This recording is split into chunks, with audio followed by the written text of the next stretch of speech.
누가복음 10장 38절에서 42절까지 말씀을 제가 읽기를 시작합니다. 예수께서 제자들과 함께 길을 가다가 한 마을에 이르시니 마르다라는 여인이 예수를 집으로 모셨습니다. 마르다에게는 마리아라는 동생이 있었습니다.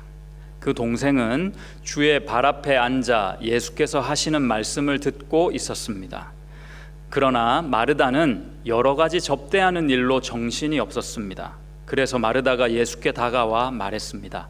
주여, 제 동생이 저한테만 일을 떠맡겼는데 왜 신경도 안 쓰십니까? 저를 좀 거들어 주라고 말씀해 주십시오. 주께서 대답하셨습니다. 마르다야, 마르다야, 너는 많은 일로 염려하며 정신이 없구나. 그러나 꼭 필요한 것은 한 가지뿐이다. 마리아는 좋은 것을 선택했으니 결코 빼앗기지 않을 것이다. 아멘. 다음 세대 신앙교육 7번째입니다. 우리는 공사 중이라는 제목으로 주님의 말씀을 전합니다. 교회 공동체에 대해서 좀 고민해 보려고 합니다. 교회가 공동체랍니다, 여러분. 어떤 느낌이 드십니까? 여러분도 이렇게 우리 교회가 더 좋은 교회이기를 원하시죠? 그렇죠. 예, 더 좋은 교회가 되기를 위해서 제가 뭐라도 이렇게 노력하고 싶지 않습니까? 그리고 기도하지 않습니까? 그렇다면 하나님께서 보실 때 좋은 교회라 함은 어떤 교회입니까? 뭘 좋다고 하는 겁니까 도대체? 여러 가지 면이 있잖아요, 그죠? 그런데 한 단어로 집약해서 말하고자 한다면 나는 어떤 답을 가지고 있을까요? 예배를 뜨겁게 드리면 되나요? 전도 선교가 막 불일 듯 일어나면 됩니까? 어떤 겁니까? 시편 133편 1절 말씀을 한번 보시겠습니다. 함께 읽겠습니다. 시작. 형제가 함께 한 마음으로 사는 것이 얼마나 선하고 얼마나 보기 좋은가. 여러분, 한 마음으로 사는 형제 공동체, 그것을 교회라 합니다. 이 말씀을 대할 때 그냥 허허거릴 수만 없는 게 함께 막 살자 그럽니다. 남 같은데 형제라 그래요. 좀 부담스러워요, 사실. 적지 않은 도전으로 다가옵니다. 요즘 같은 개인주의가 막 만연해 있는 그런 사회에서는 더더욱 그렇죠. 많은 사람들이요, 교회에 소속돼서 뭘 하는 것을 피곤하다고 여긴다 합니다.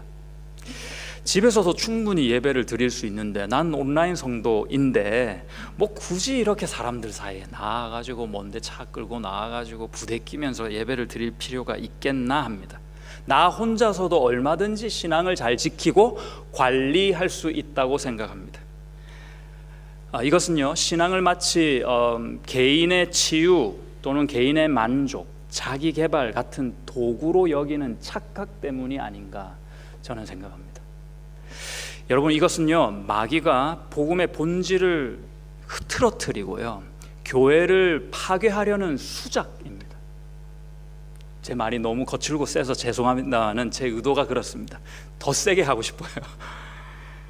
성경은 하나님의 성도는 믿음의 공동체에 반드시 속해서 자라고 함께 어울려야 한다고 신약 구약을 할 것 없이 가르치고 있습니다. 분명한 사실입니다. 병들어 있는 교회는 문제가 있습니다. 인정합니다. 그러나 교회 자체가 문제는 아닙니다.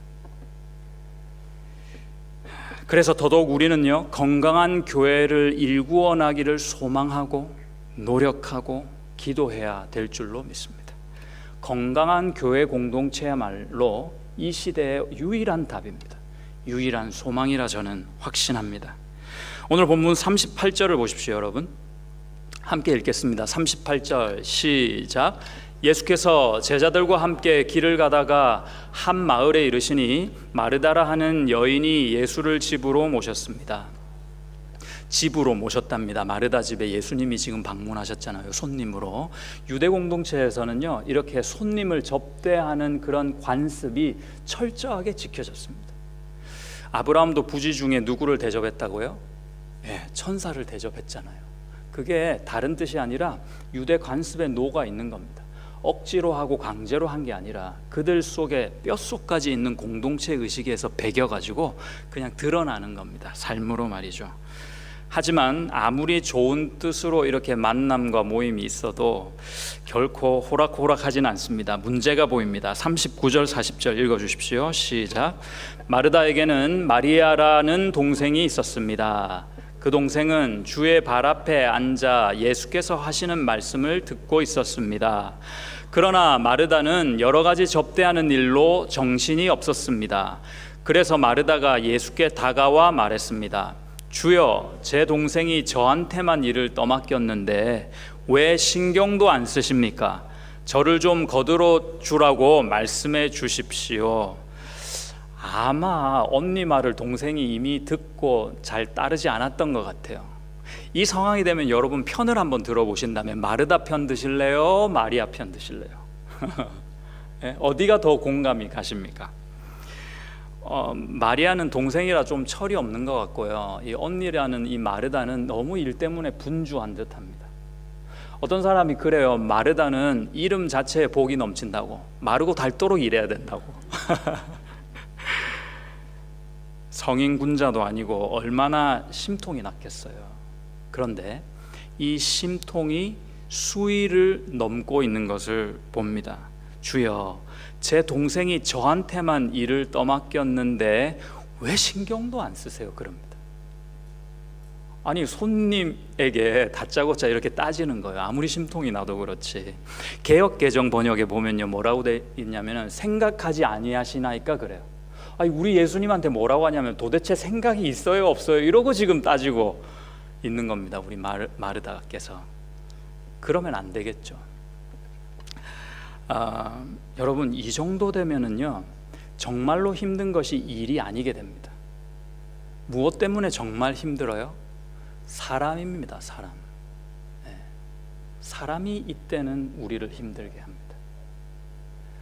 괜히 같이 있어서 힘든 거예요.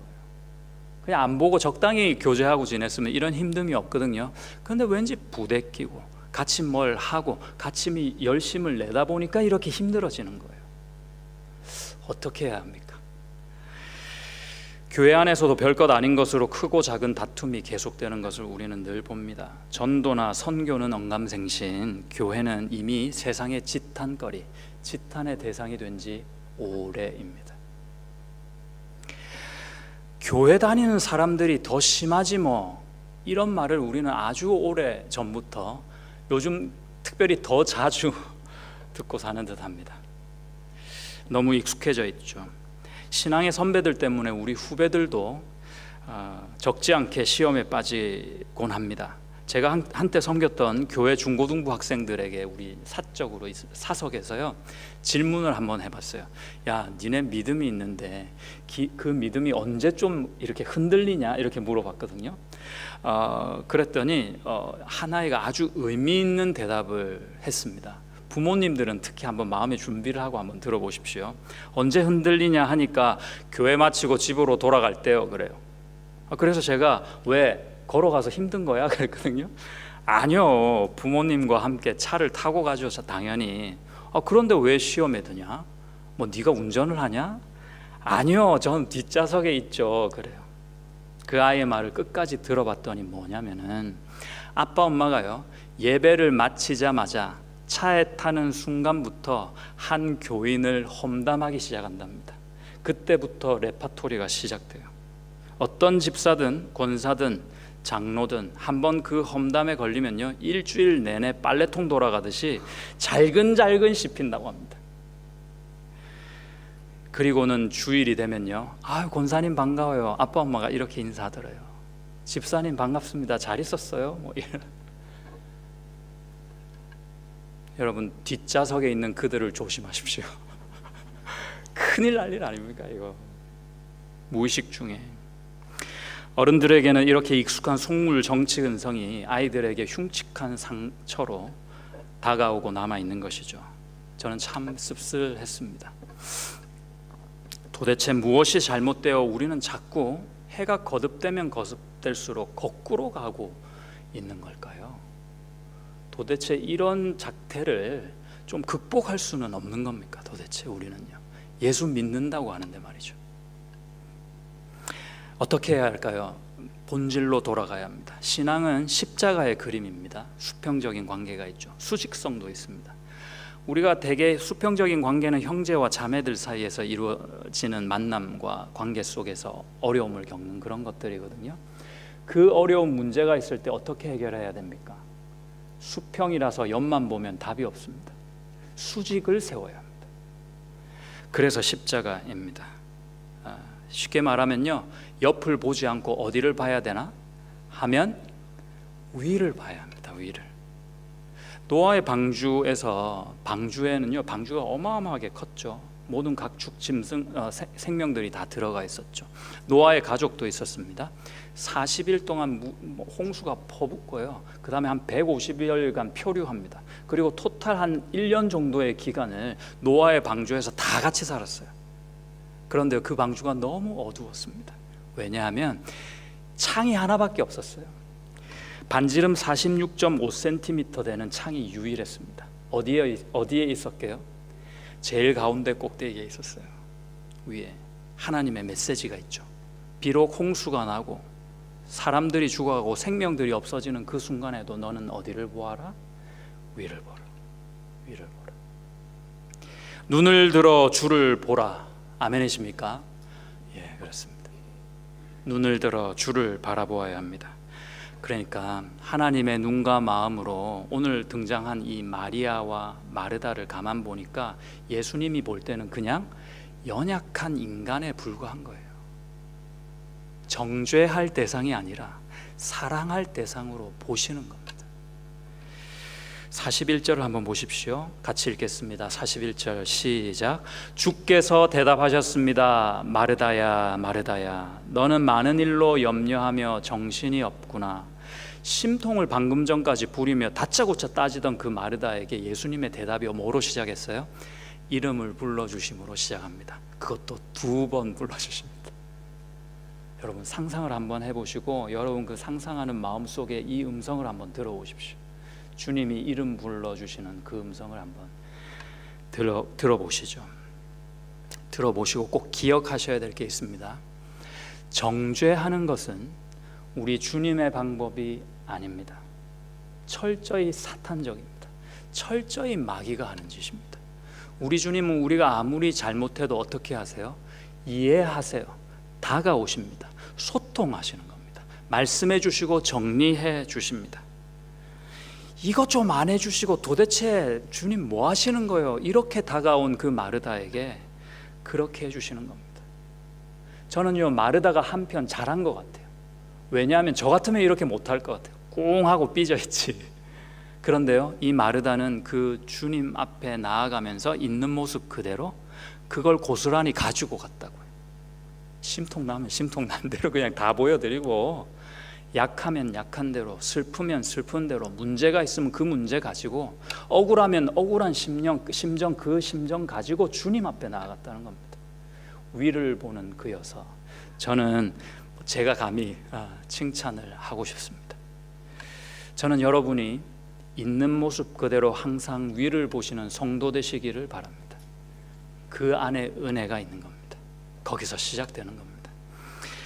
주님은 마리아도 동일하게 품어주십니다. 보시죠. 42절 보십시오. 같이 읽겠습니다. 시작. 그러나 꼭 필요한 것은 한 가지뿐이다. 마리아는 좋은 것을 선택했으니 결코 빼앗기지 않을 것이다. 자, 여러분 그 점심 식사한 지 직후가 돼서 그런 것 같습니다. 한 번 더 읽겠는데 주의 말씀이니 힘을 좀 내서 한 번만 더 읽읍시다. 마지막 절입니다. 준비 시작. 그러나 꼭 필요한 것은 한 가지뿐이다. 마리아는 좋은 것을 선택했으니 결코 빼앗기지 않을 것이다. 아멘입니다. 지금 듣고 보니까 제가 그랬네요. 제가 너무 나지막히 했던 것 같습니다. 자, 여기서요, 좋은 것을 선택했다 그랬잖아요. 이 좋다 하는 헬라어 단어는 아가토스입니다. 그냥 좋은 게 아니에요.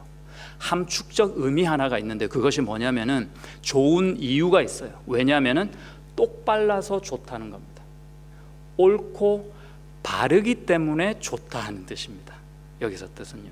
왜 이 말씀을 드리냐면 그때 당시에 유대 관습에서는요, 랍비들이, 선생님들이 가르침을 주실 때 여자들은 그 가르침의 대상이 죄송하지만 아니었습니다. 너무 듣고 싶으면 남자들 틈바구니에 있는 게 아니라 남자들 모여있는 그 뒤에 가서 살짝 엿듣는 정도밖에 허용이 안 됐어요. 그런데 오늘 우리 대담한 마리아는 어떤 모습을 하고 있습니까? 다시 보시면 어떻게 하고 있어요? 예수님 발 앞에 있는 거예요. 마르다뿐만이 아니었겠죠. 다른 주위에 특히 남자들이 볼 때 저 여자 뭐야? 이렇게 생각하지 않았을까요? 자기 기준과 법에는 맞지 않는 아주 과격한 행동을 보이고 있는 겁니다. 그런데 우리 주님 뭐라고 하셨어요? 아가토스, 이게 옳은 거라는 겁니다. 니네가 틀린 거라는 거예요. 세상이 다 틀렸다 할지라도 내가 주님을 향해서 중심 하나 바로잡고 있으면 주님은 뭐라 하실까요? 아가토스 하시는 겁니다. 네가 맞는 거야. 나는 그것이 더 좋단다 하시는 겁니다. 예수님이 이렇게 마리아를 이렇게 품어주시는 거예요. 틀릴 수도 있었고 아닐 수도 있었던 그를 예수님이 있는 모습 그대로 받아내시는 겁니다. 정말로 마르다와 마리아를 우리 예수님이 그렇게 용납하셨다면 우리는 어떻게 해야 합니까? 네, 당연히 우리도 서로를 용납해야 함이 마땅합니다. 헨리 나우엔이라는 작가가요 이렇게 말했는데 저는 참 공감이 됐습니다. 한번 들어보십시오. 공동체는 가장 함께 살기 싫은 사람이 반드시 살고 있는 곳이다. 이거 완전히 마음에 확 와닿지 않아요? 어딜 가도 그 사람이 있어. 교회 가도 있고 어딜 가도요. 그런데 그것이 공동체랍니다. 가장 함께하기 싫은 그 사람이 언제나 있는 그곳이 공동체랍니다.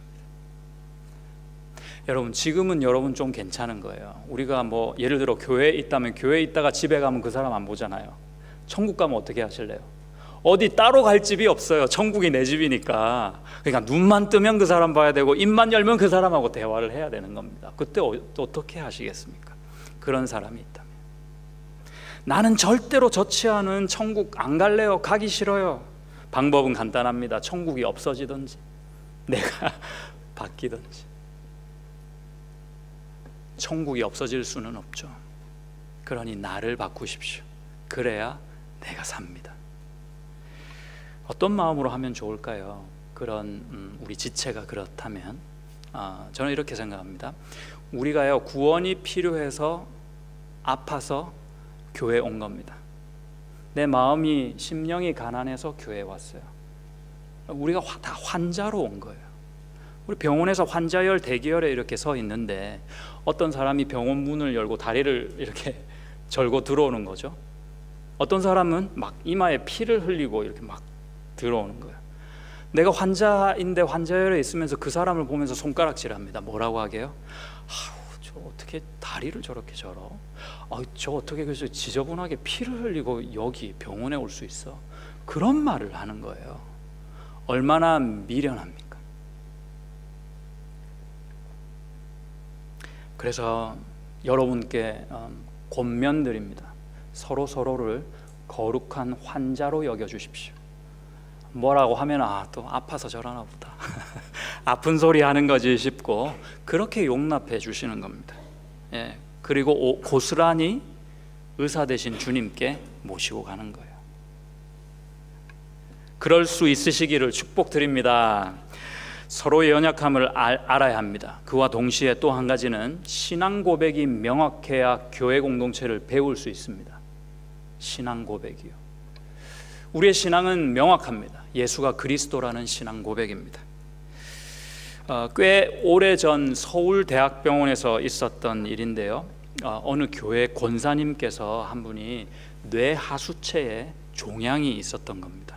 그때 당시만 해도 뇌하수체 종양을 제거하는 수술은 성공률이 5%밖에 안 됐어요. 100명이 수술하면 5명만 사는 거예요. 10명이 하면 1명도 못 사는 그런 어려운 수술이었습니다. 이걸 가만히 놔두면요 눈이 멀어요. 그 다음에 죽습니다. 진찰 결과를 가지고 의사 선생님이 이 권사님에게 설명을 했어요.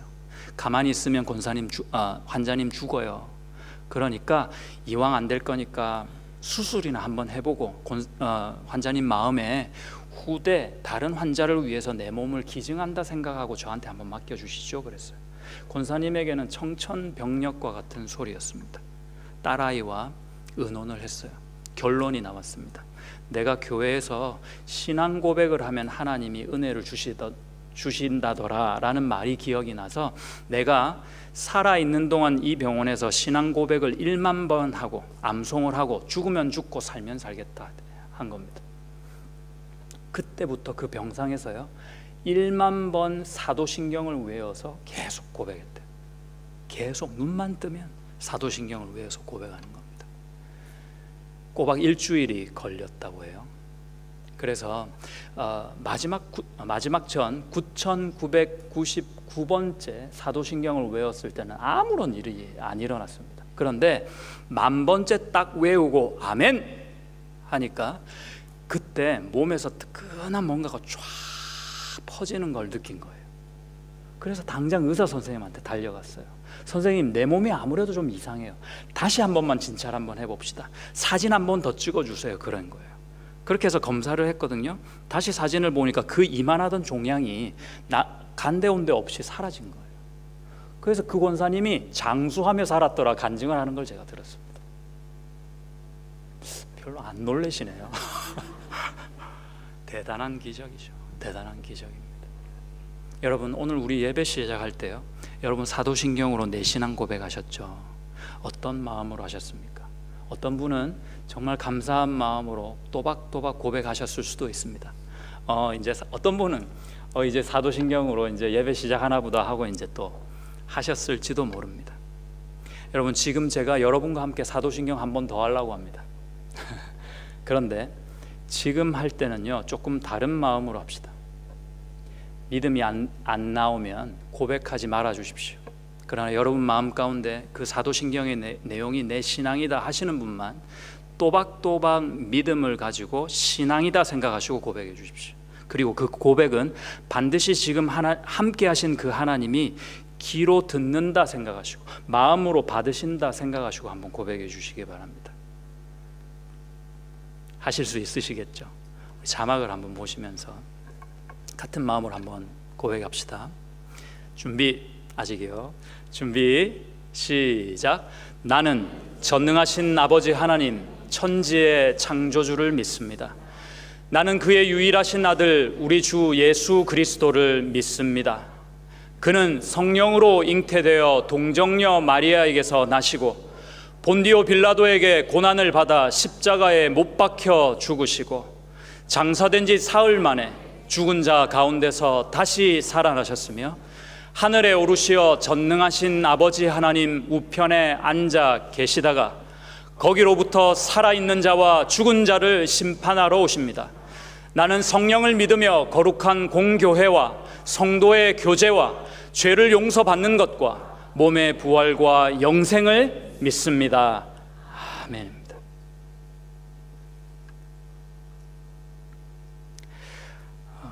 여러분, 이렇게 우리가 믿음으로 매번 하나님 앞에 우리의 신앙을 고백하면 분명히 여러분이 알지 못하고 크고 비밀한 일이 시작됩니다. 하나님이 일어나서 일하시는 겁니다. 그것을 믿고 적용하시며 사실 수 있기를 축복드립니다. 마지막으로요, 교회 공동체를 온전히 깨닫고 그 공동체를 누리려고 한다면 우리 하나님의 약점을 아셔야 됩니다. 웬 약점입니까? 얼토당토하게 아킬레스건을 파악하셔야 우리 하나님을 이길 수 있습니다. 예, 우리 주님도요 약점이 있으세요. 좀 역설적인 말이라 이해하고 들어주시면 좋겠습니다. 42절에서 보시면 마리아가 그 좋은 것을 절대로 빼앗기지 않는다 했는데 그 이유와 같은 말입니다. 그것이요, 그분의 약점이 뭡니까? 최고의 약점, 바로 우리잖아요. 우리 내가 주님의 약점입니다. 여러분, 내가 주님의 유일한 아킬레스건이에요. 도저히 싸워서 이길 수 없는 그런 존재들입니다. 바로 나와 너 교회입니다.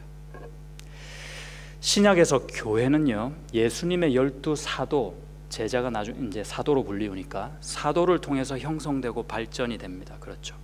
그런데 이 사도가 왜 12명이에요? 구약에 12지파를 모형한 것이죠. 12지파는 누구 아들들이 12명이었어요? 야곱. 삼부 예배가 좀 괜찮네요. 야곱입니다. 야곱. 이 야곱을 통해서 12지파 12사도를 통해서 교회를 이루어 가시는 것입니다. 그것이 역사예요.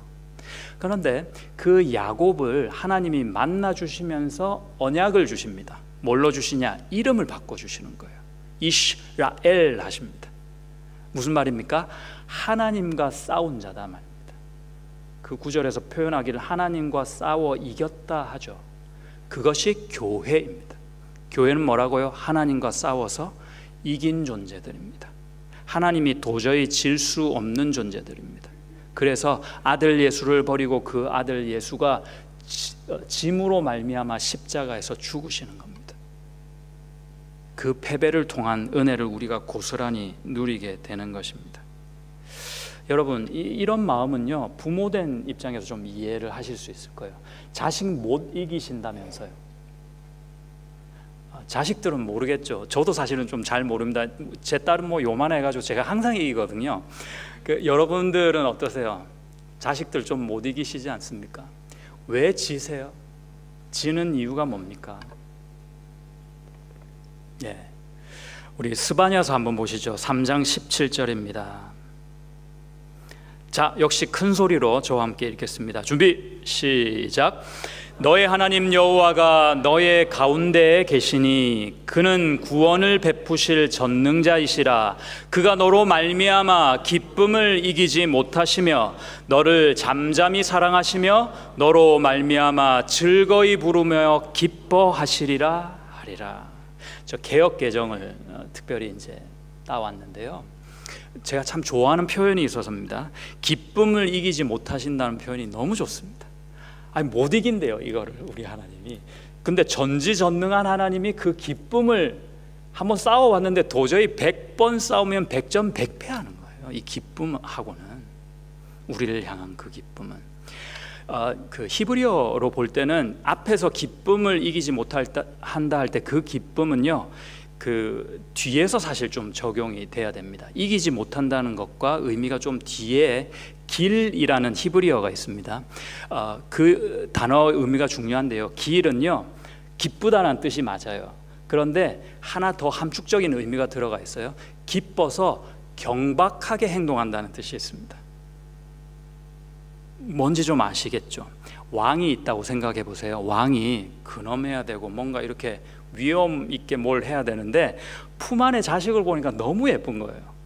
그래가지고 얘가 쌩글거리면 그냥 너무 좋아가지고 막 깔깔거리고 껄껄거리면서 노래하고 큰소리 내고 이러는 거예요. 경박하게, 실이.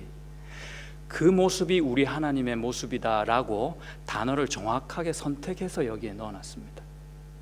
하나님과는 어울리지 않는 단어입니다. 경박한 하나님, 어떻게 상상이 좀 되십니까?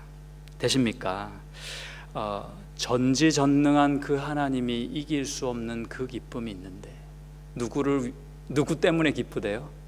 우리 때문에, 교회 때문에. 더 정확히 말하면 나 때문에. 내가 나이가 지금 몇인데 나 이거 보고 우리 하나님이 그렇게 경박하게 웃음을 지을까?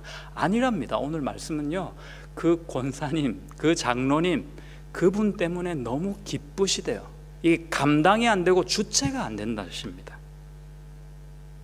여러분, 그 하나님이요, 지금 여기 우리 가운데 이 장소에서 이 시간에 나를 바라보고 계신 거예요. 그렇다라고 한다면 나의 어떤 상황이, 나의 어떤 마음이 이 사랑보다 두드러질 수 있을까요? 더 돋보일 수가 있을까요? 없습니다. 외모와 학벌, 내 형편이나 내 건강의 상태, 이런 것이 웬 말입니까? 그 사랑 앞에서. 주님 앞에 뭐 좀 잘한 것이 있으세요? 또는 주님 앞에 너무 죄송한 게 있으세요? 그게 무슨 소용이에요? 무슨 의미가 있단 말입니까? 이 사랑, 이 기쁨 앞에서 말이죠. 대수가 못 됩니다. 그냥 나 자체로 감당이 안 되는 거예요. 나라는 존재 때문에 우리 왕이신 전지전능하신 그 하나님이 경박해지신다고 하는 겁니다. 그 기쁨에 거침이 있을까요? 그 사랑에 다 녹아버려서요, 버틸 수 있는 것이 도저히 없습니다. 이 세상에는 내 안에서는 없습니다. 절대로 없습니다. 도대체 우리 주님이 왜 이러실까요? 우리 안에 있는 가치를 보는 거예요. 내가 무슨 가치가 있길래요? 당신의 외아들 예수만한 가치가 있잖아요. 그래서 그 예수 주시고 나를 사오신 거 아닙니까? 그냥 바꾸셨어요. 그 하나밖에 없는 아들을, 아무 죄 없는 그 어린 양 같은 아들을 십자가에서 못 박게 해가지고 손발 다 박혀가지고 피나게 하고 물 쏟게 하고 창으로 옆구리 쑤셔가지고 완전히 죽게 했잖아요. 거기서 끝났어요? 사망이라는 영적인 음침한 늪에 빠뜨려 놓고 그 아들은 두고 우리 한 사람 한 사람을 딱 집어서 건져내신 겁니다. 그렇게 바꾸셨습니다. 우리는 예수의 핏값입니다. 그 핏값으로 사둔 한 사람 한 사람이 여기 있는 여러분 한 사람 한 사람, 바로 교회입니다. 그러므로 여러분, 자신을 원망하거나 자신 때문에 우울하지 마십시오. 그것은요, 아들 바꿔가면서 그 아들 바꿔가면서 우리를 살리신 그 아버지 하나님의 가슴에 또 다른 대못을 받고 있는 행위와 같은 겁니다. 여러분, 교회를 절대 폄하하지 마십시오. 여러분이 무성의하게 던진 그런 말들로 예수님은 다시금 상처를 입고 계십니다. 서로를 바라보면서 나를 이처럼 사랑하시는 주님이 당신을 그렇게 똑같이 사랑하셨고, 내 주님이 알고 보니 당신의 주님이셨군요. 깨닫는 겁니다. 그걸 인정하는 거예요. 같이 확인하는 겁니다. 그것을 신앙이라고 하죠. 그런 삶이 계속되다가 위에서부터 이제 됐다, 그렇게 말씀하시면 옆 사람 손잡고 그 나라 가는 겁니다. 그 삶을 신앙생활이라고 하지 않습니까? 에베소서 2장 21절과 22절을 보십시오. 함께 읽습니다. 시작. 그리스도 안에서 건물 전체가 서로 연결돼 주 안에서 함께 자라 거룩한 성전이 됩니다. 여러분도 성령 안에서 하나님께서 거하실 처소가 되기 위해 그리스도 안에서 함께 세워져 가고 있습니다. 세워져 간다는 말은 뭘 내포하고 있어요? 아직 덜 끝난 거예요. 이 공사가 아직 덜 끝난 겁니다. 여러분 다 공사 중이세요. 지금 강한 척, 다 된 척, 잘난 척 해도 별 수 없어요. 다 공사 중 미완성입니다. 그래서요, 세 가지 말씀드렸는데, 내가요 속으로 그 인간이라 불렀던 그 사람이 그분이 앞에 나타나시고 계시면 어떻게 해야 된다고요? 첫 번째, 너도 아직 멀었구나 여기는 겁니다. 너도 공사 중이구나 여겨주는 겁니다. 두 번째는요, 당신에게도 같은 믿음이 있으셨군요. 주님께서 당신과 나를 똑같이 지금 공사하고 계시는군요. 여겨주는 겁니다. 세 번째는요, 그 사랑 당신도 받았네요. 이거 확인하는 겁니다. 공사 끝나면 우리 같이 가겠네요. 이러고 같이 사는 겁니다. 옆 사람에게 한번 해보겠습니다. 뭐라고 하시냐면은 정말 미안한 마음을 가지고 미안합니다. 저는 공사 중입니다. 한번 고백합시다. 미안합니다. 여기 있는 이 사람도 미안합니다. 공사 중입니다. 어쩌겠습니까? 제가 이제 학생들에게 똑같이 이제 시켜봤거든요. 짝지어서 이제 한 명씩 하라고. 제가 미안합니다. 저는 공사 중입니다. 그랬더니 이 학생이 나한테 어쩐지 뭐 어떻게 할 수도 없고. 한 세 사람이라는 찬송 복음송 가사로 오늘 말씀을 정리하겠습니다. 한번 잘 들어보십시오.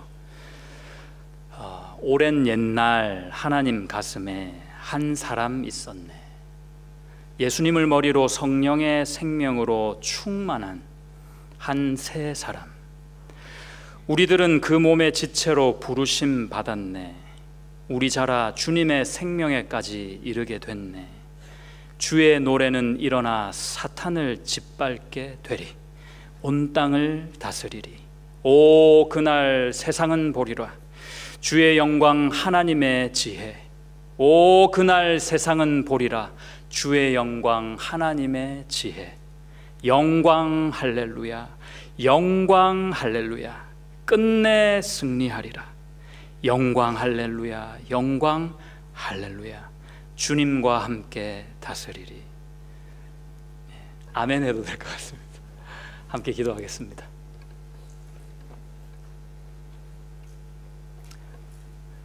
우리는 얼마나 많은 순간 주님을 알고 있다 말하며 감사한다 고백하고 그 주님의 사랑을 깨닫는다 이야기하는지요.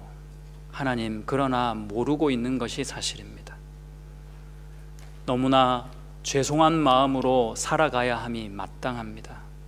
주님, 부디 우리 한 사람 한 사람 오늘 말씀을 꼭 붙잡아 예수님이 얼마나 나를 사랑하셨는지를 깨닫고 그 사랑이 너라는 우리 공동체에 있음을 깨달아 입술에 열매 맺히게 도와주시고 우리 삶 가운데 열매 맺히게 도와주시고 우리의 눈빛에도 열매 맺히게 도와주시고 우리의 마음에도 열매 맺히게 도와주시옵소서. 감사합니다. 예수님 이름으로 기도합니다. 아멘.